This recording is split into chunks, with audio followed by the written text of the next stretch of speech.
I'd like to welcome you guys to our Piranha pool. It's our third installment, and I'm your moderator, Stephen Silverman. My firm is DOEREN MAYHEW Capital Advisors. Offices in Houston and Troy, Michigan, and we're investment bankers to the middle market. Before I introduce our piranhas, I thought it might be interesting to look at the definition of a piranha in Wikipedia. A piranha is defined by Wiki as a freshwater fish that inhabits South American rivers. They're known for their sharp teeth, powerful jaws, and voracious appetite for meat. These three folks up here actually share every single characteristic, other than they have a voracious appetite for deals. And that's exactly what we're here to talk about today. We have three presenters, and we also have a 1-minute elevator speech. First, I'd like to introduce Sid Shaver, who's going to introduce his client. Welcome, everybody. I'm Sid Shaver with Statesman Corporate Finance in Houston. It's my pleasure to introduce Sean Goheen with Zonesty. We're working with him on exploring a number of liquidity alternatives, and I look forward to hearing what he has to say today. I've known Sean for, I don't know, a lot longer than most people, like 20-something years now. But I'd like you all to welcome Sean. And by the way, his wife is sitting down here and did not want to be introduced, but this is Stacy Goheen, and she's going to be assisting him today. So, because I don't listen, go ahead, Sean. Thank you. Today I'm going to represent a company called Zonesty and iEnergy.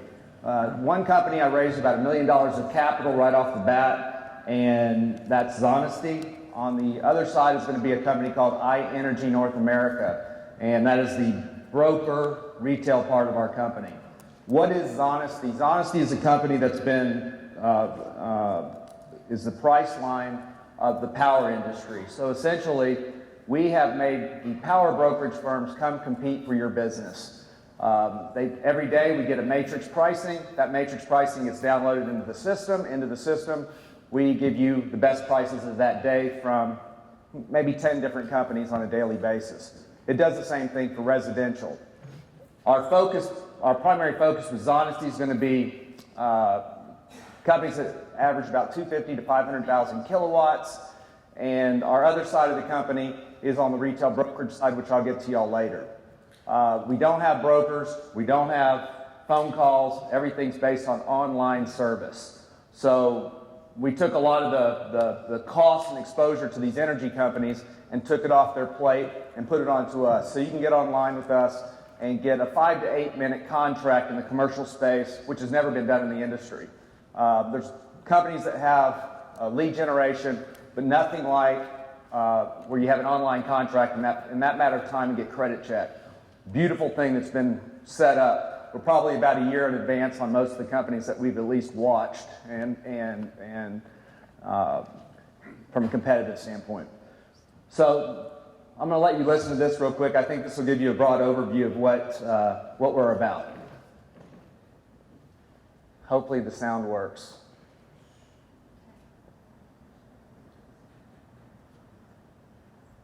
They work for commission and represent only certain providers. Often, the rates they quote do not include the additional fees that will show up on your monthly bill. There are also websites that claim to help you find the best rate, but they're usually just lead generators for brokers who will make a sales call to you later. Obviously, you need electricity, but the monthly cost can really put a dent in your budget. So how can you truly find the best rate from a provider you can trust? Zonesty.com is a one-stop shop to find trusted options for saving on electricity. Easily make your own confident decisions on which provider is best for you. No sales pitches, hidden fees, or misleading claims. Zonesty gives you honest, transparent pricing from some of the most reputable providers who compete with each other to earn your business. From your computer or mobile device, quickly and easily compare the differences between providers and choose the best option for you by electronically signing a new and improved agreement. With Zonesty, you eliminate the middleman and his unnecessary fees and are able to make your own decision with confidence. No hassles, no hidden costs, and no interruption in your services. You will simply see a change in your electric bill. A change for the better. Zonesty. Click, shop, save on energy. Next. So, iEnergy was founded in 2010. This is not the Zonesty platform, but it's iEnergy North America. What we did is we built a brokerage firm selling to companies that are about 500,000 kilowatts up to 40, 50 million kilowatt deals. So there are mid-sized, large capital markets that we went after for iEnergy North America. Profit margins between the two companies of Zonesty and iEnergy, about $2 million annual. We have about $3.5 million of revenue that's locked in for our second half of our contracts that we've already signed. So we average about $2 million annual right now and $3.5 million of future income.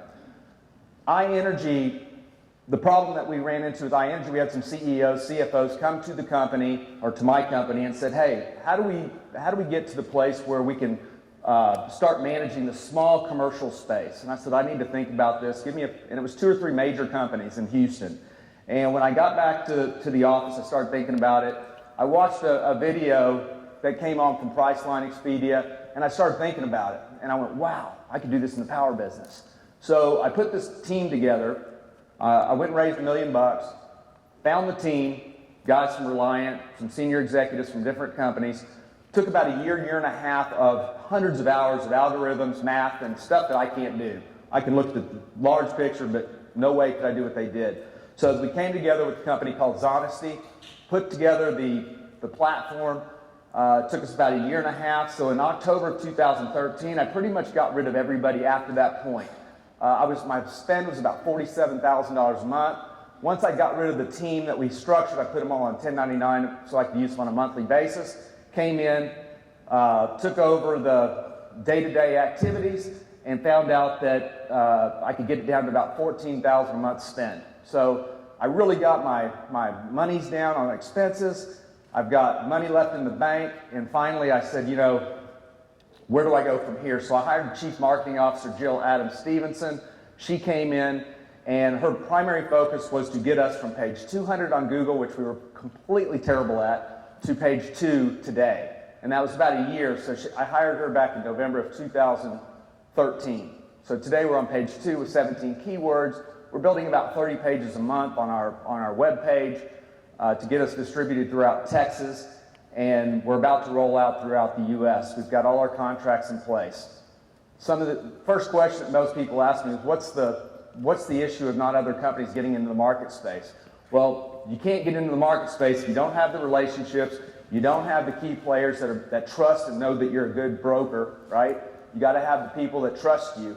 And we're in their back-end offices, so we know what's going on in their contracts. We know their contracts and their VPs that have to put their name on the line for Zonesty to present their daily pricing. So that's one of the key things that we've really built upon.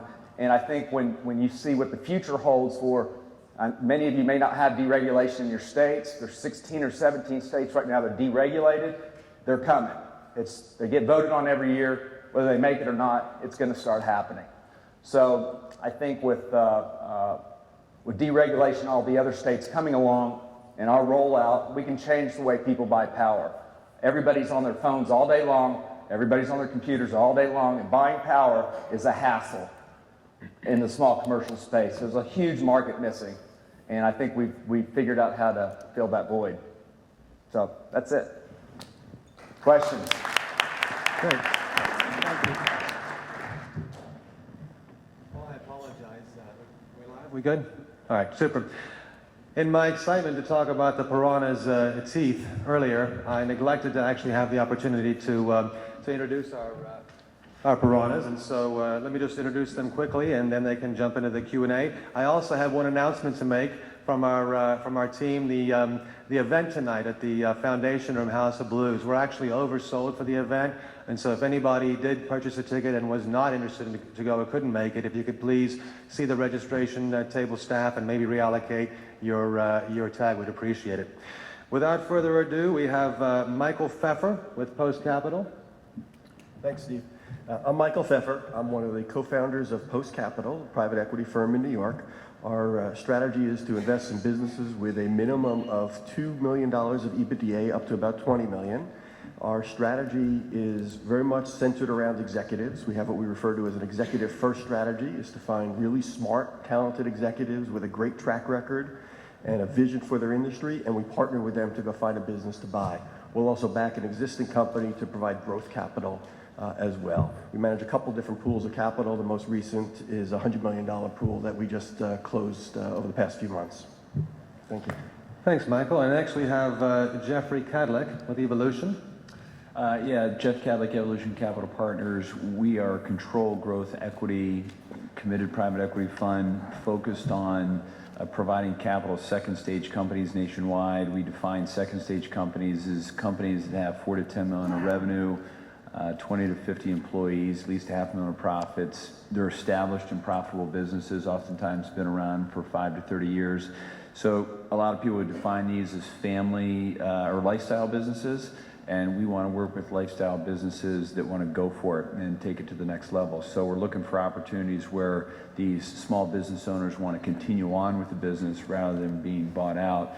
I would like to add that last February at the Winter Conference, there was a group here that presented called Squeeze In. I don't know if anybody of you remember, but they had a series of restaurants that provided outstanding omelet, like $20 omelets, but they're worth $20 as we checked it out. We actually issued a letter of intent to the company, and as we worked through the model, it really became very apparent that they didn't need capital to grow their business. But I bring that up simply because this is a legitimate panel that's looking to put money to work, and we're thrilled to have companies like Zonesty, iEnergy up here presenting with the hopes of having an opportunity to put capital together. So, Thanks, Jeff. And last but not least, we have Ken Heuer with Kid & Co. Good afternoon. My name is Ken Heuer. Kid & Company is a family office investment group. We're based in Greenwich, Connecticut, really investing on behalf of the Kidd family. My partner, Bill Kidd's been an investor in lower middle market businesses for going on 40 years. You may have bumped into him at the conference this week. We're really generalist investors looking for, not too dissimilar to the other folks up here, family-owned and operated companies, typically under 10 million in EBITDA, where the founding shareholders are looking to bring in a partner to help them take their business to the next level. We typically buy a controlling stake of the company from them and then partner with them to really bring the arms and legs to a strategy where we can supplement the customer relationships and employee culture and everything that they've done to make their business great. We believe that together we can take it to the next level. Terrific, thanks. Well, let's go ahead and jump into Q&A. The format here is for these guys to go ahead and fire questions. We also have some microphones in the room. If anybody would like to pose a question either during or after these questions by the Piranhas, please just raise your hand and we'll come find you. Well, I'll go ahead and start it off. Thanks for the presentation, Sean. We're disappointed that you weren't able to get your marketing person to come and join us and have the full team to present. Y'all go to YouTube and see here. You can see. But check it out on YouTube. I guess what you were describing was very much the value proposition to the customer. And a couple of questions that jump out is, typically, how much money do you save for the customer, and then what's the business model for your business? On the small commercial space, it's 20 to 30% typically, because our margins are only, I don't want to get into this, it's 3 mils on every deal that we put in. So typically, if you go to my brokerage firm, it's going to be 7 mils to 10 mils on small commercial. So our value proposition is defined by how much margin we put on every deal, and it's based on 3 mils. And the 3 mils is how much you 3 receive? cents of a penny, yes. And that's how much you receive on Right. And it's all included in our cost. Right. So when you look at our model of our company, our profit margins are about 30 to 50% on an annual basis on our profits. Right. That's great. And what's your go-to-market strategy? How do you go and sign up customers? You mentioned the Google pages. Is it essentially just all online, or do you have another way of going to market? In Texas, with Zonesty, it's all online. But a lot of times you'll find with our social media that we've done and developed and our key affiliated partners, we have driven in Texas we have 10,000 brokers. So the competition is fierce. So you have to have great content, and you have to be able to get out there and really have affiliations and Google paid way up on the Google pages, but also having these listing pages in every city. So you always want to be coming up on the top one or two of those cities every time somebody clicks on energy. And we're blowing it up right now. So we're doing fantastic in that part. That's great. Thank you. Is there a unique regulatory environment in Texas that's different than the rest of the country? And what kind of regulatory environment do you need to be successful to execute your strategy? So in Texas, we're deregulated. We have something called power to choose, and we are going after that power to choose because what they do is they give you rates, let's say 5 cents, and then they don't give you your all-in cost, so it may be 7 or 8 cents on a deal. So you never know what you're currently paying.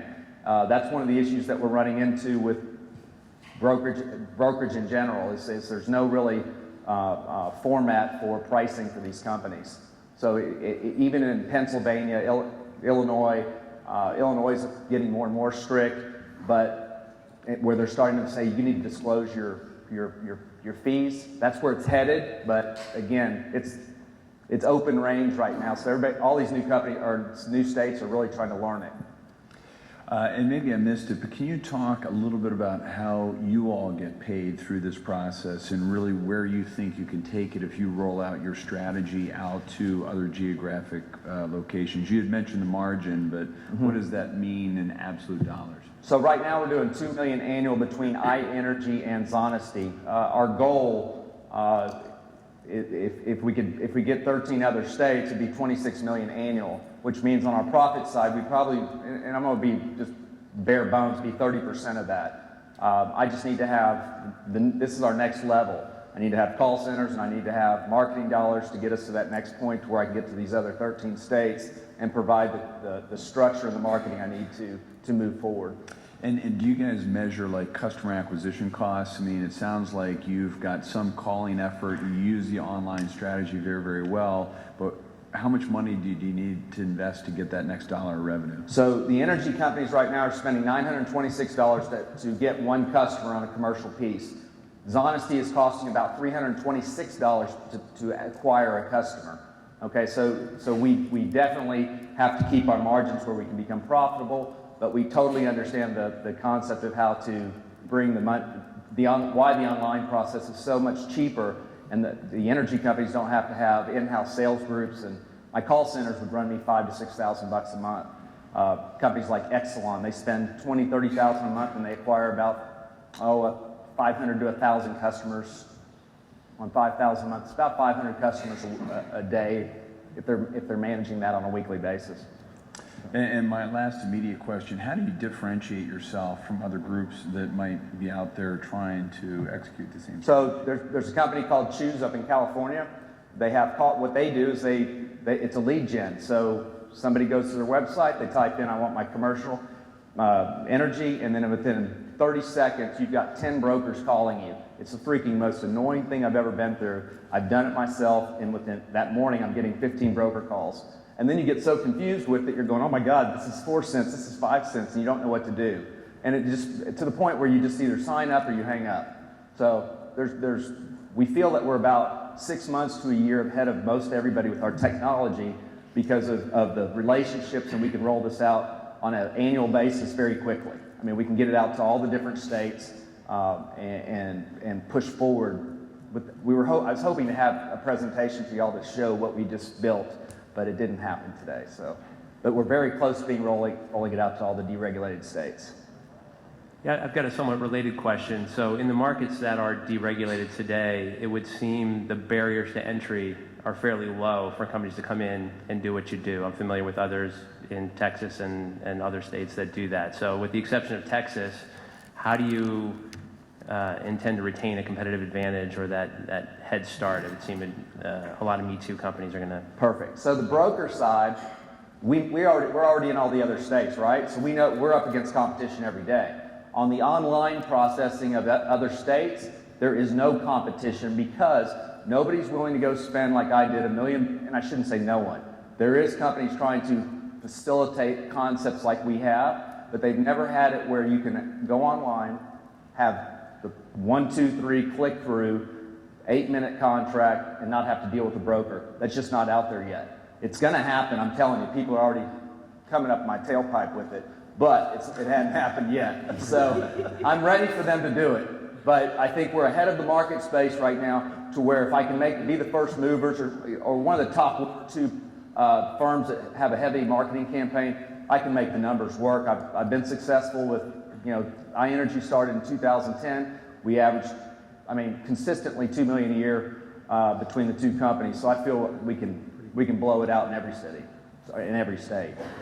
So your expectation is that individual consumers are going to go online and go through a process to complete a application or something to find out what their options are, and because you're the lowest, most cost advantageous, they're going to select your program over the other alternatives? As long as I make it easy, simple, and a process that they understand, which we think we've developed, I think we can make it. Residential, there's so much competition in that space. That's not what my focus is. I just do it because the energy companies make me do it. I'm going after the small commercial space. That is a market, I can tell you, that's never been focused on because the profits, my profit margins are not nearly as great on a small commercial as it is. I do the same amount of work for small businesses as my large ones. So that's why I came up with the honesty concept. And I'm not going to get off my focus of small commercial space. All right. Any other questions from our piranhas, or how about the audience? Any questions out there for these folks? Go ahead. So I have a question. Who is actually controlling the information that, so you're essentially a platform, correct? Yes. So if I'm a small business owner and I'm using your system, how do I know that the information is accurate? Like who is, am I dealing directly with the energy company? Are they on the other end? And how is that working? Like what's your quality control, I guess is my question. So if you pick, I'm going to use Champion Energy or Reliant, right? If you pick that company, our algorithms are based on their contracts. So if you pick NRG, right? Our contracts are structured together to where it hits NRG's platform and it gives you their all-in pricing at the end, and you get your contract right there. Does that answer your question? So NRG or Reliant is the end person, but our technology is working with their back office at the same time. Okay, but are you vetting all of your suppliers then? I mean, I would think it's your reputation on the line if somebody has a bad experience using your platform, right? Oh. If they purchase something and they don't get what they want, eventually it's going to come back and hurt your reputation. Exactly. Now there's things that do happen in the power business, but when it comes to pricing, especially with companies like Reliant, they are sticklers. Even if we miss a tenth of a mil, they're gonna blast us. So it's very closely watched between both companies, and we have to be that way because these are contracts. I mean, these contracts last from a year to 4 years, right? So you need to understand that the pricing has to be right for the client. But there is mistakes that do happen. That's just part of it. But I think we've made it to where it's manageable. Thank you. All right, got time for one more? Yes, who's your main competition? Choose Energy up in California. They started off like we did. They raised about $1 million. They came in at $4 million, then they raised another $8 million. But technology-wise, they're better than us on residential, which I don't care about. I care about the small commercial space. But really them, a company called Bounce, but they're all lead gens. So all these companies are providing lead generation platforms versus us having the whole process go step 1, 2, 3. And we're going to get better and better at it, especially now that I'm ready to start marketing. We've turned on the faucet probably 4 different times, and we did about $100,000 to $150,000 in revenue within those 5 to 6 months. And again, I periodically check them. When we turn the systems on, we do blow it up really well. So it really just, now it's time for me to do what I love doing the most is market. I hated this other stuff we did, so I'm ready to go forward. That's what this new money's for. Great. Thank you very much. If we could thank our presenters. Thank you. Appreciate it. Next, I'd like to welcome Brad Kipperstein from his company VitaPark fresh off his appearance on CNBC, I'd like to welcome Brad Kipperstein. So as Stephen alluded to, Power Pitch on CNBC reached out to me about a month ago. So I filmed last week in New York, and it should air sometime next week. So with that being said, my name is Brad Kipperstein. I'm the founder and CEO of VitaPerk. In today's fast-paced, active lifestyle, everyone is looking for ways. Can everybody hear me? Yeah. Okay, great. Not sure. Yes, we can. Sorry. Everyone is looking for ways to be healthy and make smart decisions. We have smartphones, smart cars, smart water, and now with VitaPerk, you can smart your coffee. VitaPerk is an easy way to blend your health and your coffee all in one cup. Each package, they look like this, provides a boost of 15 vitamins and minerals that support your energy, memory, heart health, and nutrition. Offered in vanilla, hazelnut, energy, and original, VitaPerk is gluten-free, naturally flavored, and just 5 calories per serving. Nutritious and delicious is truly the only way to describe VitaPerk with your coffee. The market for VitaPerk is massive. Think about it. Every single day in the US, up to 400 million cups of coffee are consumed. And Americans spend over $20 billion a year on supplements. We aspire to be healthy, but we get busy, we forget, and we fall off the wagon. But we never forget our coffee. VitaPerk marries 2 multi-billion-dollar industries, coffee and supplements. It is the most innovative product to hit the coffee market since the Keurig K-Cup. VitaPerk is what your coffee has been missing. Start perking your world today. So that's a 60-second pitch. And we launched in late February. I'm in Detroit. We're in about 75 stores, getting phenomenal response. One of our strategic lead investors was a founding team member of Keurig. And if you guys want samples or if you have any interest, come find me and I'll gladly give you product samples. Great. Thank you, Brad. And Brad is going to be available tonight at the House of Blues Foundation event, and if anybody wants a sample, obviously have some questions. I'd next like to introduce David Carmen, who's going to introduce his client, Aspire. Aspire Brands, Inc. Well, thanks, Steve. Always fun to rub elbows with the fellow piranhas. I'm going to introduce 2 companies. The first one is called Aspire, and they've created a healthy energy drink that is selling both here and abroad. And then you're going to hear from Automated Manufacturing Solutions, AMS for short, and they have a proprietary technology which they use to create modules that automate the manufacturing process and make it quicker and more efficient. Chris Wadlington, who's a co-CEO of Aspire, is going to deliver their pitch. But before we hear from Chris, we're going to hear some introductory remarks from Charles Walgreen, who was one of their major investors and involved in their day-to-day operations and helping to grow the company. So, Charles? Good afternoon. All right. Hello. Hello. Hi, I'm Charles Walgreen. It's my pleasure to introduce Aspire and the key members of the Aspire team. My family's been involved in consumer brands for over 100 years as a leading retailer and brand pioneer in the drug channel. I came across Aspire and became interested in the company after first becoming a fan of the product and the talented team that developed the brand. As an experienced buyer of consumer brands at Walgreens, I feel Aspire is poised to create market disruption in the beverage category. It's doing so by following the growing revolution of America to make better choices of the food and drinks we consume and healthier lifestyles.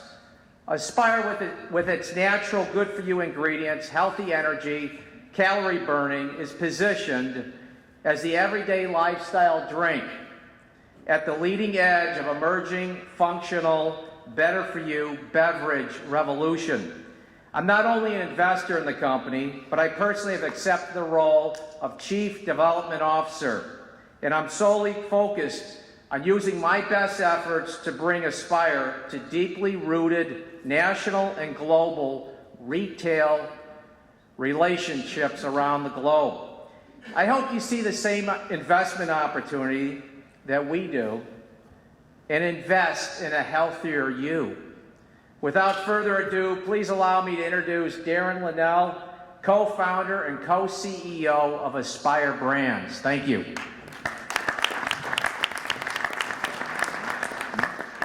Yeah, so apparently I forgot about, you didn't worry about me, I'm just the founder, it's fine. So yeah, I basically founded the company over in the UK about 5 years ago now. It born basically out of the idea for me and Neil just creating something for ourselves. We're both into our fitness, both into our health, and really just wanted to create something that we could assist in losing weight and basically leaning up and assisting us with our sport. We created the product, or started the company, around 2009. It took a year to develop. During that stage, we worked with a company called Leatherhead Institute, who are one of the leading food development companies over in the UK. March 2010, it was ready. We launched it at a Food and Drinks Expo in Birmingham. It was greeted with great expectation. It was really cool. We had a great time there, and we really just went on then to develop the company and move things forward. By September, we were selling in the UK. We went on to sell across all the retail channels, all the major grocery channels, and then went on to sell into Europe. So places like Holland, Belgium, France, we're in Eastern Europe, Czech Republic, Slovakia. We moved out a little bit further into Turkey. We're now sold in the Middle East and Australia. During that process, I met up with a guy called Mike, who is one of the partners of the business, who was managed by Chris, and I met his team. We originally started talking about a distribution agreement. We got to know each other better. We developed that to a licensing agreement. And from there, we then decided to partner up. So May of last year, we brought everything to Chicago. This is now the HQ. We're all one team over here. My co-founder Neil's still over in the UK looking after that side of things, but we're all based here. So we like to think of it as born in the UK, raised in the US. So that's what brings me here now. So I'll introduce you to Chris, and he'll tell you a bit more about what we're doing. Hi everybody, my name is Chris Wadlington. I'm a Chicago native and co-CEO of Aspire. I was running a marketing agency and doing some consulting work for about the last 15 years when I came across Darren's product, I should say, and thought there was an opportunity for it to be introduced in America. I thought it had some really good opportunities, mainly because of some of the problems that America is facing right now with the obesity and diabetes and some of those things that come from overconsumption of soft drinks. These were really the solutions in the marketplace for how you would be able to solve those things before. Now we have a better solution. Aspire is an all-natural, refreshing cranberry or apple. I don't know if you've had a chance to taste it, but we have the product here for you if you'd like to try it. What its differentiation really is that it helps you burn calories, and it does that by ever so slightly increasing your body temperature without raising your pulse rate, without raising your blood sugar, your blood insulin. So it allows you to burn over the next 3 hours after you drink a single can of product, somewhere between 100 and 200 calories, depending on your individual metabolism, regardless of what you're doing otherwise. You could be sitting in the chair and you're still going to burn additional calories than you normally would. So while it's not going to cure obesity or solve all of our problems, it is certainly an aid in helping us be able to manage our weight and try to goal ourselves to be healthier individuals. So it's full of natural ingredients. All of the active ingredients, C's, B's, for increased focus. You get your energy from that. All natural caffeine from a very high grade of green tea that is the base of the product. We also have approvals from both the FDA and the EFSA for our calorie burning claims. So we've had clinical study that has proven our point to both of those organizations. Who's our target audience? We thought that we initially thought that mostly women, because they were underserved in the energy category. Nielsen came out last year with a report that the fastest growing segment of energy drinkers was actually young women that were drinking their husbands or their boyfriends' Red Bulls and picking up those products and their habits from their counterparts. So we targeted women initially, but we're finding that it's kind of a 60-40 mix, actually. Men are buying it as well. They find it as a healthy alternative. We sit kind of in between Red Bull and Monster on the shelf, so they kind of find us in that space or in that cooler door. They see a natural, more healthy energy option, and they choose it, and they get the same benefits that they get from some of the reasons they drink Red Bull and Monster, but with not any of the sugars or the crash from sugar that you normally get when you drink an energy drink. We have a very experienced team. You've met Charles Walgreen, Darren Linnell, and myself. We've all been in the marketing of consumer brands for 20, 30 years.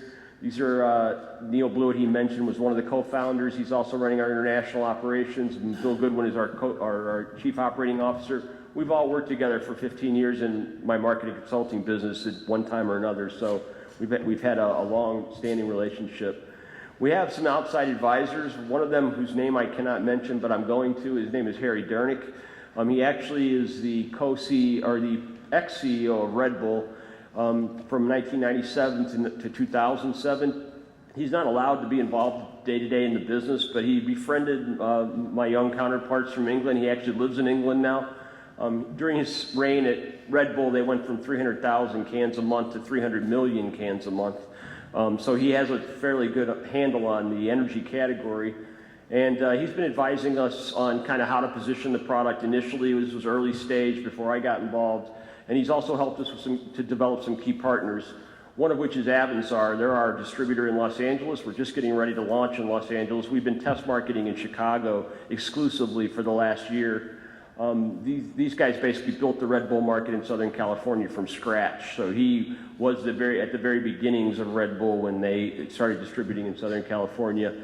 This is our newest addition, the Hand family. They're the Anheuser-Busch Budweiser guys here in Chicago. They're the largest distributor in the Midwest of Anheuser-Busch products. They've taken us on now and are starting to insert us into the 30,000 or so locations that they currently serve in the Illinois market. They've only been with us for a month. We're really excited about that relationship. It's got a lot of opportunity outside the Chicago market with all the different relationships they have with other Anheuser-Busch distributors around the country. Anheuser-Busch lost the Monster account when Coca-Cola made an investment in Monster and took it and put it into Coca-Cola Bottling's distribution system. And so there's some animosity, I would suggest, from Anheuser-Busch trying to replace Monster in their mix, and we are becoming that product for them. We've won some awards, a couple awards, Innovation for Beverage as well as Food and Drink, which was a Consumer's Choice Award in Europe. So we now are found in all of these places: Tesco's, Asda, which is the Walmart of Europe, Billa, which is a large Turkish retailer, Albertsons, Walgreens, Amazon, Peapod, Jewel, etc. We've sampled since June of last year, over 1 million people here in Chicago. So we really believe strongly in the idea of putting the product to people's mouths and making sure that they taste and trial it, because that's ultimately how they develop a habit and understand the product. And it gives us a chance to educate. So we do quite a bit of sampling in store and in festivals. This is our most recent success story in Jewel Osco. We continue to grow there. We've added 2 new flavors here in the next month. You've drank the apple, which is brand new to the market. It's only been here about a week. And the mango lemonade, which we're going to be adding in August. And all of the retailers that we currently have already pre-bought into those products. This is kind of how the financial model works. We manufacture, retail suggests $249. We have great gross margins, as you can see, 69% gross margin on the product. This is our sales to date. As you can see, we've grown exponentially each year that we've been in the market. And we're already at 1.1 million cans this year, and we expect to do about 6 million in sales this year globally. That's our revenue to date. Again, we've grown substantially in the last quarter. You can see that we've already reached almost our year-end sales of 2014, and here we are in June. This is kind of our 5-year sales projection. This is both units in purple and revenue in green. You can see our EBITDA growth is strong over the 5 years. This is strictly a merger and acquisition play. I guess I'm in the right place for that. And we expect to exit in somewhere in the neighborhood of 4 to 6 years. These are our 3 products. The mango is yet to launch, but it will be launching in September. And as I said, the major retailers that we already have on board are already accepted and pre-bought the product. So these are kind of the valuation considerations. We believe by year 5 we'll do about 33 million in EBITDA. The multiples in beverage right now are somewhere between 13 and 22x. So I'm using the low end of 13. We're seeking a $5 million investment for our Series A round.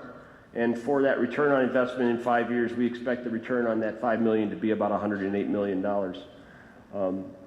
That's pretty much everything I have. Thanks for taking the time to hear us, and I'll take any questions you have.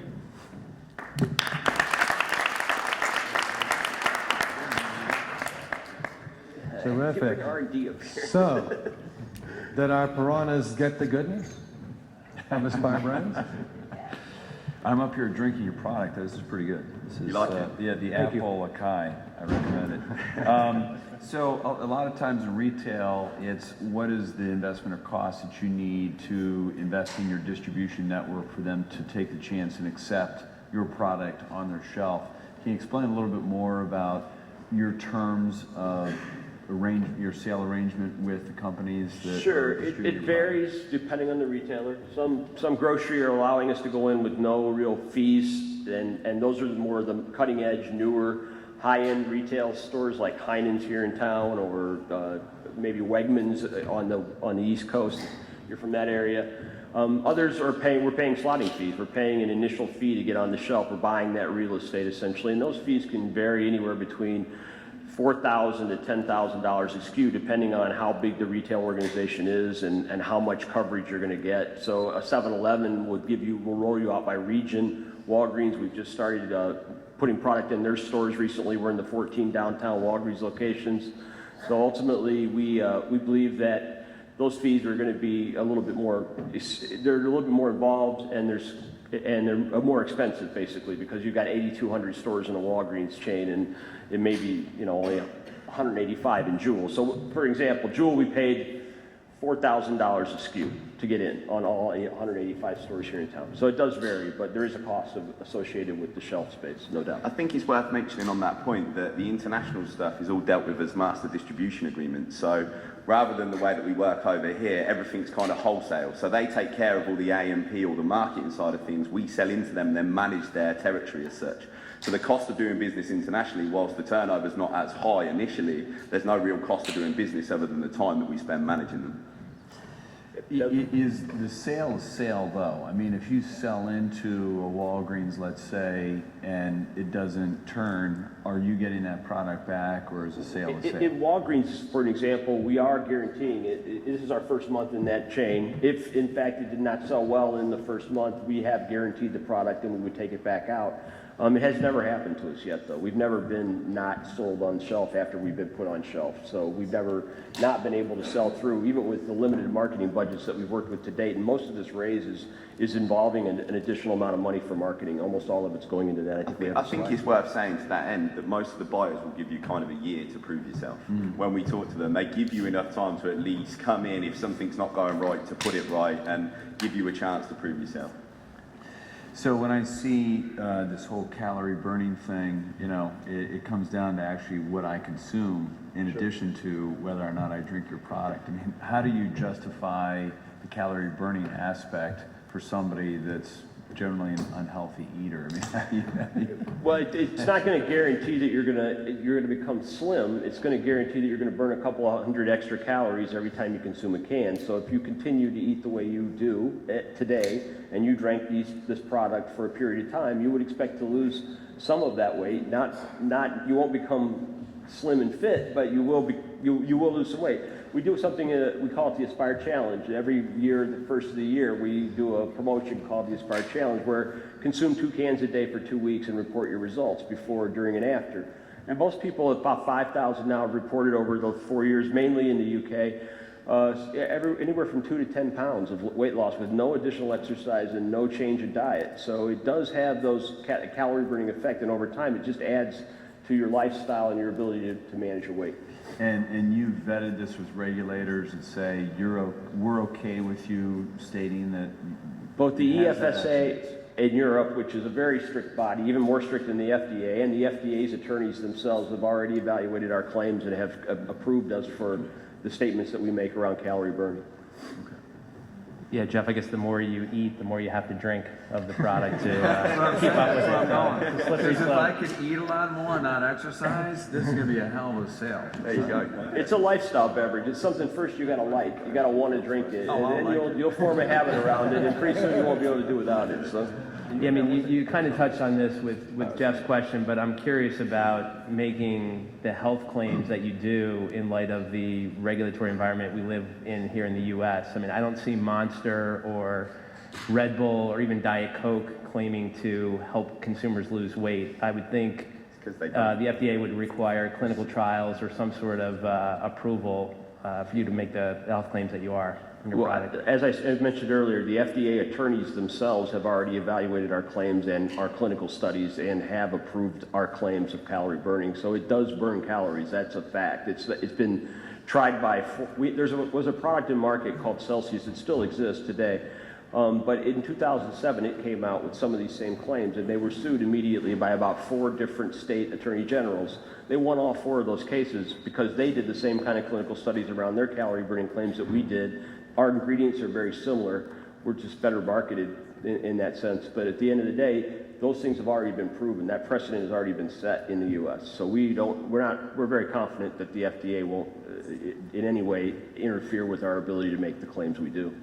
It's really more of a lifestyle beverage. The calorie burning is an added value, but it's really something that's just better for you than any energy drink, any soda, anything else out there really in the market. The calorie burning is just the added benefit. We think it's our differentiation really in that sense. We don't see ourselves as a supplement. We're just an everyday lifestyle beverage. You'll find us on the main aisle of beverage. We're not, in the supplement area or the diet supplement area. We're not trying to be the fat burner, green tea, We're just a healthy product that ultimately you can drink every day and it'll help you manage your weight. So how much money are you looking to raise now, and what are you planning to use the proceeds for? Can you flip this? Yeah. So this is we've raised 1.5, almost all of it our own money, individual investors, family and friends, ourselves. And this is how we've used that money to date to get to the place we're at now. What we anticipate with the $5 million raise is this is how we'll spend our money. A majority of it going towards the marketing budgets that we need now to be able to build the kind of marketing is required to be a national success in the United States. We're in the process of building out the U.S. channels, developing all of our distribution relationships, and then ultimately that marketing brought to bear will help drive those sales and continue to have that product pull through stores. That's more or less what we're spending our money on. That and the addition of 3 more flavors this fall that will not have sucralose, which is the only thing in our product. It's Splenda, basically. And we have about 1/10 of 1 packet of Splenda inside each can. But we're going to a stevia urethol combination, which will make the product entirely all natural and allow us into the Whole Foods and some of the organic and natural channels that we're not able to get into because of sucralose being part of the product mix. So we will have, by the end of the year, a total of 6 SKUs that will ultimately be sold in 4 packs and single cans. I understand we're running almost out of time, but I'll be quick. First of all, congratulations. It sounds like you guys are getting some great traction. Oh, thank you. I love the fact you were able to get the CEO of Red Bull, a former CEO, to come join you, a guy who's been there and done that. That's great. I guess the one question, a lot of crazy people, I would say in this country, but probably in the world, and you look at this and say it's calorie burning. Is there any issue with sort of maximum amount of consumption that's going to cause any sort of challenges? We make a recommendation. Obviously, on the can, you'll note that it says that if you're sensitive to caffeine, you probably don't want to drink too much. This has about 80 milligrams of caffeine in it, which is about the amount of a cup of coffee in each can. So obviously, if you consume too much caffeine, you might have some issues with sensitivity, around caffeine. But other than that, no. I drink 3 or 4 a day, and I don't really feel any negative effects from it, other than I've lost some weight from drinking it. But the third eye is going away. I was about 30 pounds heavier when I first started the company, so. Terrific. We are close to wrapping up. Do we have one audience question? Anybody got a question out there? Yeah. What happens when you put vodka in it? Well, I knew that was coming. The vodka works as it always does, so. And what it does do is it makes that drink calorie neutral. So a shot of vodka has about 180 calories in it, and we burn about that many calories. So essentially, you can drink it with vodka, and obviously, apple is for appletini. The cranberry is for Cosmopolitan or Cape Cods. We can't suggest you should mix it, but it tastes good when you do. That's all we'll say. On-premise is a big part of our plan. It's phase 3, phase 4, which will be, to actually penetrate Red Bull's market of what's being drank by a lot of the millennials now, which is the Red Bull vodka and those types of mixed drinks. We're after that part of the market. It's not our primary focus right now, but it's back in their background, and guys like Lakeshore are driving us into those on-premise locations with their alcohol trucks. So, Chris, just one final question, sorry. How long is the $5 million going to last you for?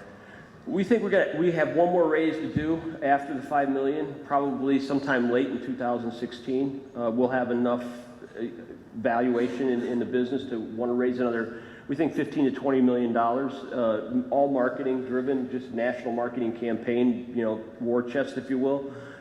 Past that, we think we're done at that point. Great. Thanks. So, what are some of the key ingredients? And I know you have a pretty good gross margins, but are there any commodity risks, whether it's shortage of a key commodity or price, escalation of some of the key commodities? Not very likely, to be honest. We've got quite a competitive, if anything, the more we start producing here in the US, the cheaper the price points will become. Most of the ingredients that we use, whilst they're a high-grade ingredient, are readily available, and it's just a unique combination that we use when they're combined together that works. So yeah, to answer your question, really the margins will decrease slightly as we filter out into more marketplaces, but we'll make a better margin on our cans as we produce more in the country. So it will kind of work in line with one another. Does that answer your question?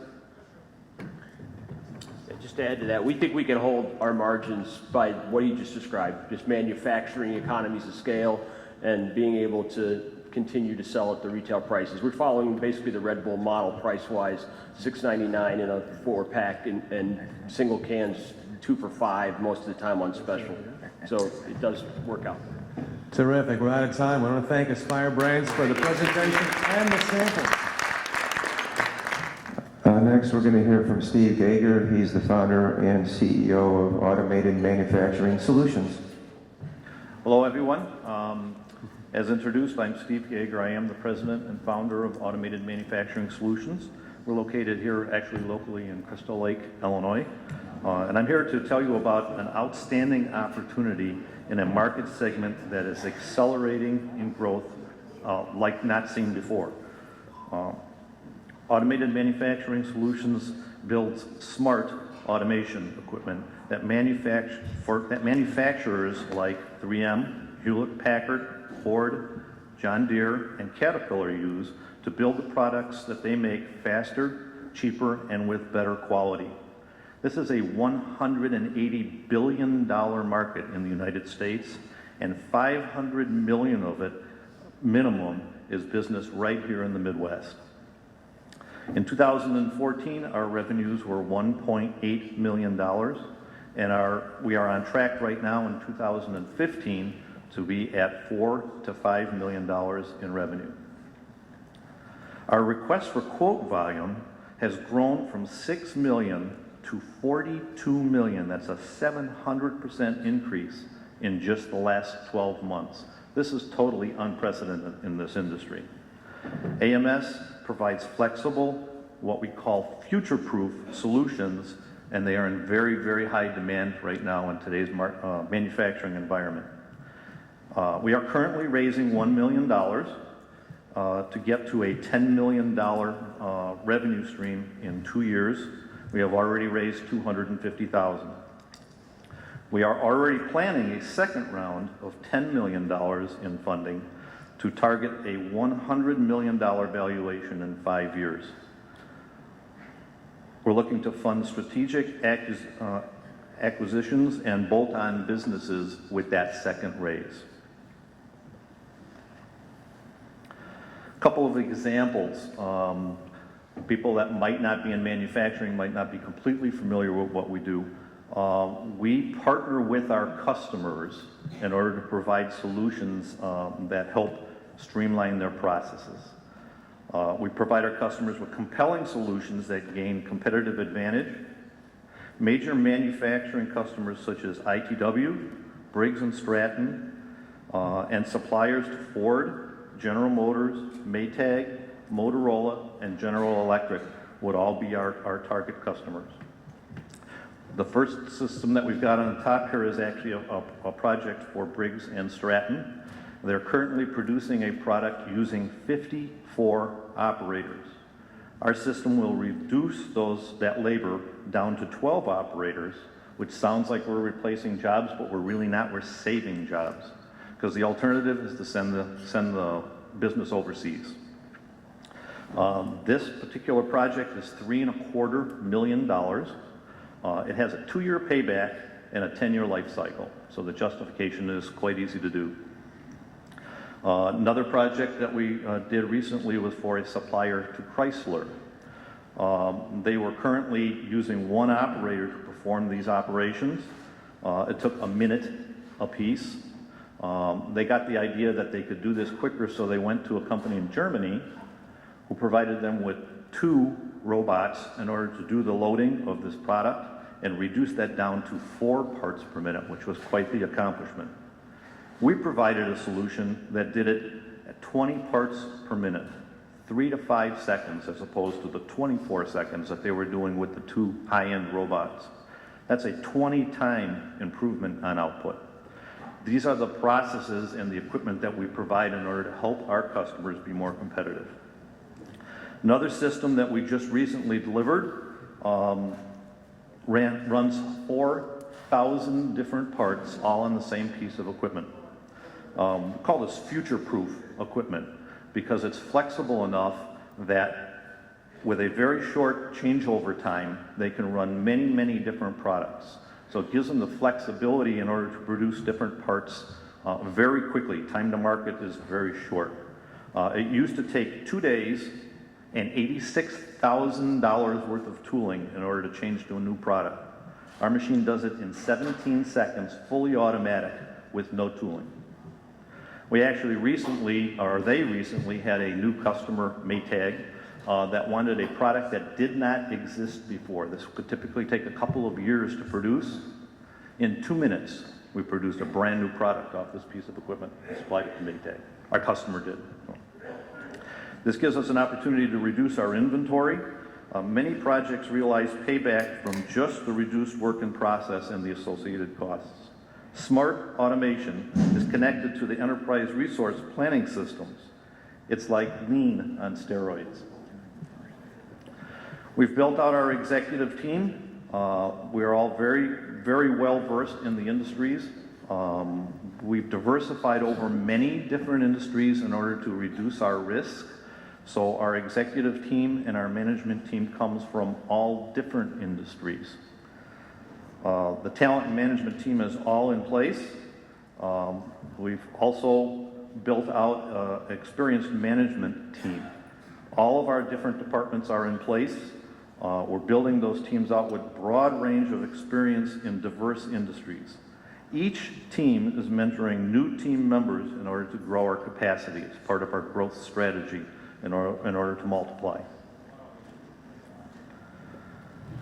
Financially, we're growing our core business over the past 5 years and are continuing to grow it in the upcoming years.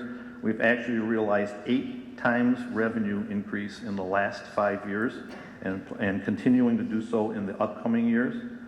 Our typical gross margins on projects to date are 35 to 45%. By targeting new projects, utilizing the investments that we've created in the building block design, it's one of our differentiators, we're able to increase these margins to 50 to 60%, and on some projects, actually as much as 80%. Again, serving diverse industries reduces our risk. Typical in our industry, if you focus on one industry like automotive, and automotive does this, you do this with them, basically. We focused across all different industries. We do automotive, appliance, pharmaceutical, consumer products, industrial products. Our standardized building blocks allow us to use the same type of equipment in order to address all of these different industries. From a mergers and acquisitions standpoint, factory automation and robotics is absolutely growing. There's some interesting metrics here you can see on the screen, and I'm actually going to read through this so I get it right. We are seeing some industry consolidation and some interesting activity using an EBITDA multiplier as a simple comparison. The first interesting move is in the acquisition of a company called Xmation by BBS. Though owned by Canseta, a German firm, Xmation revenues are predominantly earned in North America. BBS Automation, also based in Germany, bought them specifically to expand into the fast-growing North American market. Another example, ATS in Canada is a company that has its roots right here in the Chicago area as Midwest Automation, which was later bought by Detroit Tool. They eventually restructured and reorganized as ATS and expanded with another acquisition of a company called Sortimat, which is right here in Roselle. That was in 2010.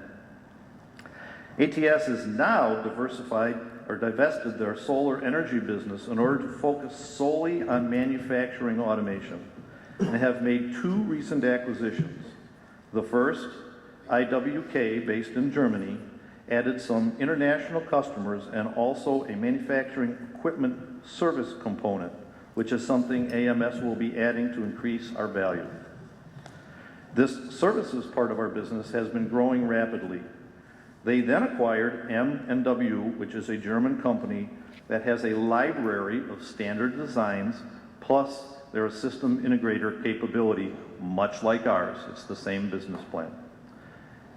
ATS paid multiples of 9 to 12 times EBITDA for these businesses.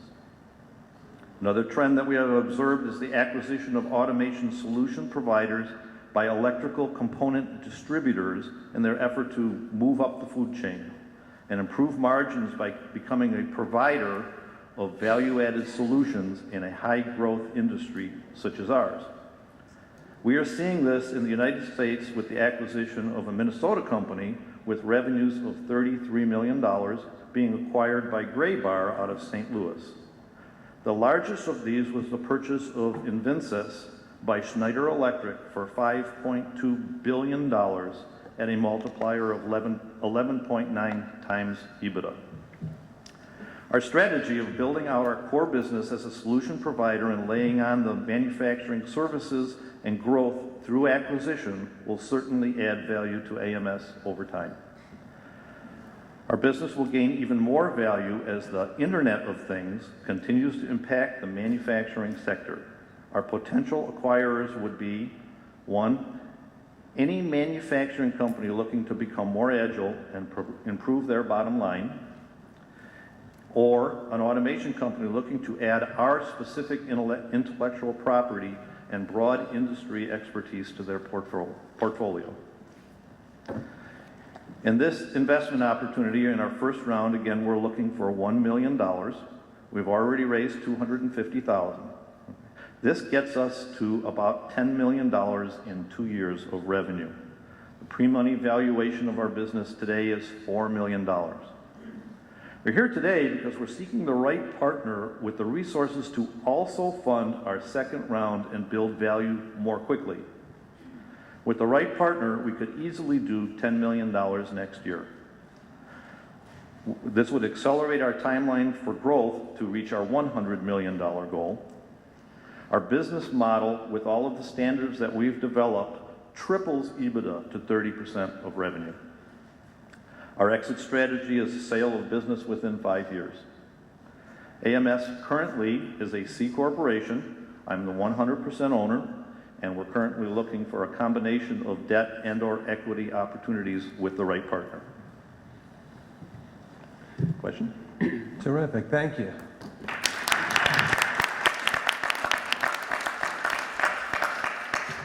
Thanks for that, Steve. A couple of quick questions. So I'm trying to understand the business model. Are you engineering and then ultimately manufacturing a large piece of capital equipment for your customers, and you do all the manufacturing in-house, or you outsource? We are totally vertically integrated. We do all the mechanical and electrical software engineering. We design and build in 3D solid modeling program mechanically. We build the equipment. We wire, program, debug, and install the equipment. Projects varying from $100,000 to $3-4 million right at this point.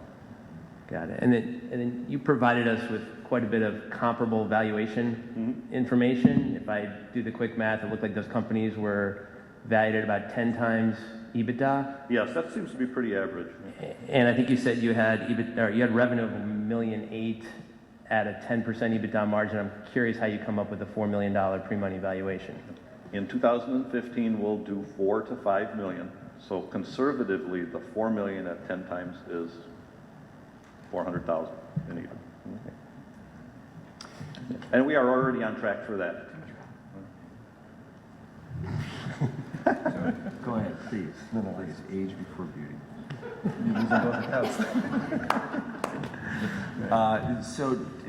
Tell me about how you all are compensated. Is it time and materials? Is it are you paid 50% up front, 50% at the end?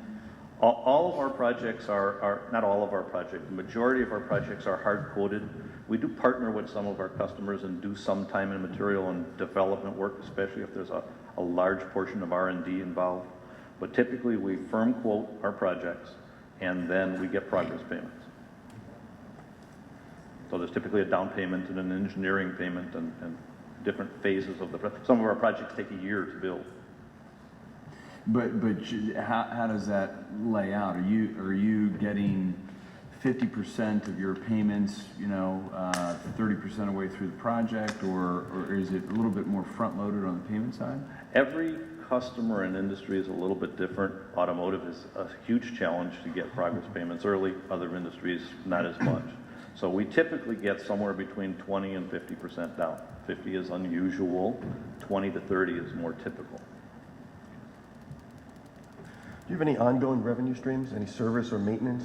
Those are all in our business plan, absolutely. I mean, some of the strategic additions, acquisitions and or bolt-on businesses will add some of those things. We do not currently have that. So that's one of our goals here for next year, is to get some more recurring revenue opportunities. Do you have any proprietary technology that you're We have a putting with? lot of proprietary technology. Is it patented?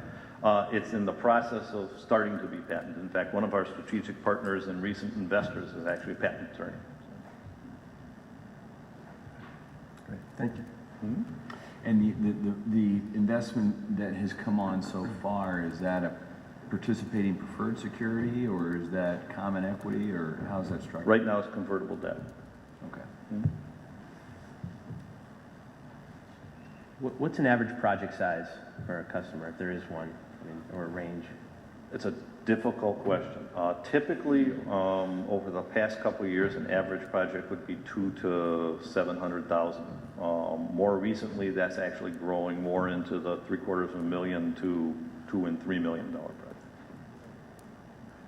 So how many projects will you do in a year, and how much capacity do you have in terms of numbers of projects? Okay, so number of projects is very hard to answer because they could be, one or two very large ones or a dozen smaller ones. Typically, I would say 6 to 8 projects. Another part of your question, I'm sorry. What's the capacity? How many different projects can you do at any one time? Yeah, it's the same kind of a question. So we could build a machine as big as this podium for $750,000, or something as big as this room for the same price. It just depends on the technology that's actually incorporated into that piece of equipment. So capacity-wise, space, that's one of our constraints. We'll be looking to add some space in the coming years. The other capacity, of course, is engineering capability. Manufacturing capability is almost not a constraint. We do everything in-house, and we have many suppliers on the outside that we can farm the stuff out. The expertise and the engineering is one of the restraints. And what we're doing strategically is creating, in fact, this last year we spent a lot of money doing R&D in order to develop these building block modules, both mechanical and electrical and software, so that we can reduce the engineering cycle and the risk and the cost, and also increase our capacity significantly. Thank you. Mm-hmm. Anything else from the Piranhas, or any questions from the audience? Looks like there's one, two. How many competitors do you have? Like, how many people are doing something similar? How many? That's a tough question because they're all over the world. Locally, the majority of our competitors have actually been consolidated. So Xmation was one of them. They basically got bought out, and we're actually taking on all of their engineers now. So it's hard to say how many competitors. As we grow from The smaller projects of a couple $100,000 up into the larger projects the metrics of our competitors are changing regularly. Okay. And then you mentioned the talent shortage, which has been talked about a lot. I just wonder if you have a plan for, as you expand, for attracting more, engineers. Excellent question. So if anybody was here earlier talking or listening to Mayor Rahm Emanuel, he was talking about all the people that are out there, the young folks that are out there coming through the education system. We have seasoned all of our management team, all of our engineering teams, 30 plus years experience, and each of them is mentoring a younger person in order to bring them up into the industry. And that's part of our design build teams is our strategy for scaling. So we can take these teams and turn it into these teams, and eventually we're going to take the whole team and scale it regionally into other areas. We're almost all in the Midwest right now, and we can't keep up. We absolutely can't keep up with the demand. It's like one more question from Sid in the front. Yeah, just real quickly, is there any part of the product line that could be standardized, that could be an ongoing revenue stream as a standalone versus each one of them being an individualized project? Sure. Every project, that's a great question. It speaks to the heart of who we are and what diversifies us. Every project that comes in the door, the first thing we ask is, what have we done before that we can leverage? The next thing we ask is, what can we create on this project that we can leverage in the future? So we have many, many standard modules and products growing regularly. In fact, that's the heart of our investment this last year, is all in that R&D. So we have a whole assortment of products that we can market individually. The one project that I described that replaced the 2 articulated robots and got them from 24 seconds down to 3 seconds. That's a standard module that could be used it's called the insert molding industry, if anybody is familiar with that. Every insert molder needs one, that type of a thing. Well, I appreciate everybody sticking around. We obviously ran a little bit long. We thank Automated Manufacturing Solutions as well as our other presenters today, and of course our Piranhas. Thanks very much.